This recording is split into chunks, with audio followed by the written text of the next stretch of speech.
Hi, I never thought a woman I don't know could affect my self-esteem so much. I discovered the infidelity 4 months ago. I thought the worst part would be the cheating. But no, the worst came after. When I found her profile, I looked her up. I don't know why I did it. Maybe I wanted to understand. Maybe I wanted to find something that would make me feel superior. But I found the opposite. She's younger than me. She has the body I had before my children, and she's always smiling in her pictures. Like someone who has never had to carry the weight of routine, responsibility, or emotional labor. I looked at myself in the mirror that day. Stretch marks, exhaustion, dark circles, responsibilities, laundry waiting, messages unanswered, a body that has given life, a face that has cried quietly. And something inside me started to break. I can't stop comparing myself. Does she make him laugh more? Is she more spontaneous? Does she talk about dreams instead of groceries? Prettier? More interesting? More exciting at night? I start analyzing everything. Her clothes, her hair, her skin, her poses, the way she stands, the way she smiles. I zoom into her pictures like I'm searching for proof that she's not perfect, but every image feels like evidence against me. I tried dressing like her once. I felt ridiculous, like I was wearing someone else's skin. I tried wearing more makeup. I tried smiling more. I tried being lighter, but it felt forced. I felt like I was competing for someone who already betrayed me. And that realization made me feel even smaller. The most humiliating part is that even though he told me it was a mistake, even though he cried, even though he swore it meant nothing, I still compare myself. Even though he doesn't talk to her anymore, even though he blocked her, she still lives in my mind. She shows up when I wake up. She shows up when I shower. She shows up when he looks at his phone. She shows up when he's quiet. And that's destroying me. The worst part is that I start to hate her. I create stories about her. I judge her. I blame her. But then I realized something. She wasn't the one who promised me fidelity. He was. She didn't stand in front of me and vow loyalty. He did, and even so.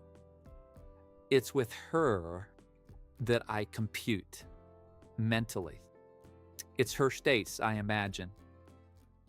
It's her body I compare mine to. I start checking her social media every week. Then every few days. Then every night. It becomes a ritual of self-destruction. I compare my pictures to hers. I compare my body to hers. I compare my life to the one she seems to have. The restaurants, the lighting, the captions, the comments from men. I compare the way she looks carefree to the way I look tired.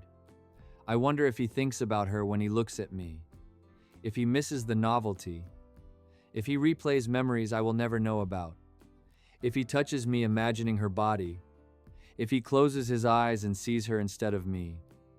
That breaks me. It makes intimacy feel unsafe. Sometimes he tries to get close, and I freeze, and I just think, did you touch her like that? Did you whisper the same things? Did you look at her the way you used to look at me? I was never insecure. I always felt enough. I knew who I was. I liked myself. But now I feel replaceable. Like I'm just a role someone can fill. And even though he tells me he loves me, I no longer feel chosen. I feel tolerated. I feel like I was the safe option, the stable one, the predictable one. And she, the excitement, the adrenaline, the ego boost. That's what hurts the most. Feeling like I am stability, and she was desire. Like I am home, and she was adventure. and I don't know how to compete with desire, because desire feels powerful and stability feels invisible. There are days when I wake up determined to get over it. There are days when I wake up determined to get over it. I tell myself I'm strong. I tell myself I am more than this. I focus on work, on my children, on my routine. And for a few hours, I feel normal again.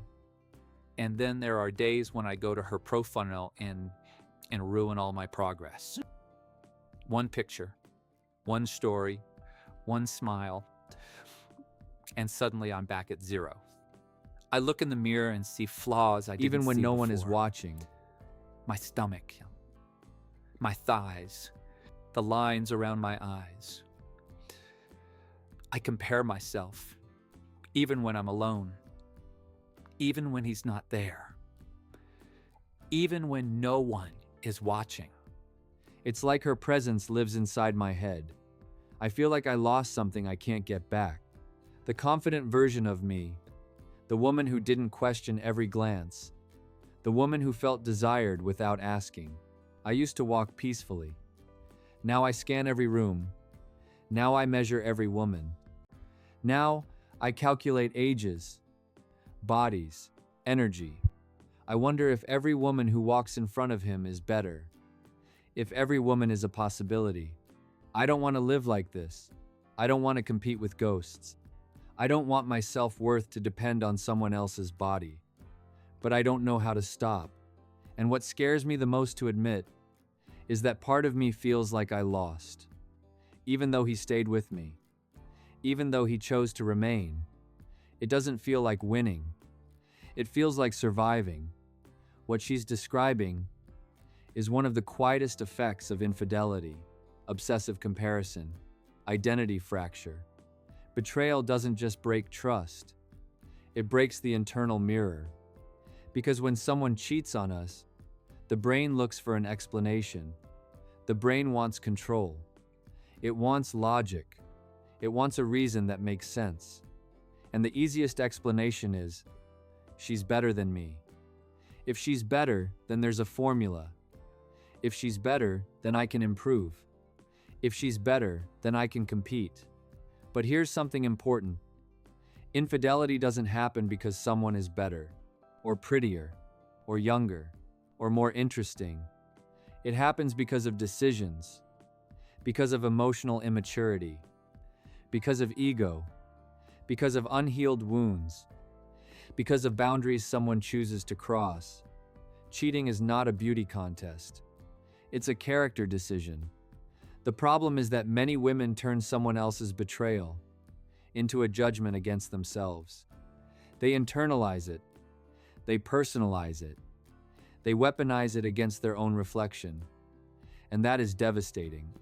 Competing with the other woman is competing in a game that has no end. Because there will always be someone younger, more different, more new. Novelty always exists. Comparison always finds fuel. But you are not interchangeable. You are not a product on a shelf. You are not a body in a ranking. The pain doesn't come only from the betrayal. It comes from feeling like your value is now in comparison, from feeling like you were measured and found lacking, from imagining that you were evaluated next to someone else. And value is not measured in comparison. It's measured in identity, in integrity, in presence, in depth. And if he decided to look for excitement outside, that speaks about his emptiness, his need for validation, His inability to communicate, his avoidance of discomfort, not yours. The other woman is not your enemy. The real battle is between you and the distorted image of yourself that the betrayal created. Rebuilding self-esteem after infidelity is not about becoming better than her. It's about returning to yourself, to the woman you were before you started shrinking, to the woman who felt enough, without competing. Because healing is not about winning him back. It's about winning yourself back. I want you to be honest in the comments. After infidelity, did you compare yourself to the other woman? Did you go to her profile? Did you become obsessed? Did you measure your body against hers? Did you question your desirability? Did you feel like you lost, even though he stayed with you? And something even deeper, did the betrayal change the way you see yourself? Did it make you doubt things you were once confident about? Can self-esteem be rebuilt after comparing yourself so much? What helped you? What made it worse? I'm reading you. Because this is a topic almost no one talks about. But many live in silence. And silence makes comparison louder. To the woman who wrote this letter, you didn't lose. You lost an illusion. The illusion of certainty. The illusion that love automatically protects. But you did not lose your worth. You did not lose your femininity. You did not lose your value. Don't compete with someone who didn't make the same promises you did. Don't measure yourself against someone who didn't carry your responsibilities. Don't shrink yourself to win a game you never asked to play. If this story resonated with you, subscribe. Here we talk about what betrayal does on the inside, not just what it looks like on the outside. See you in the next video.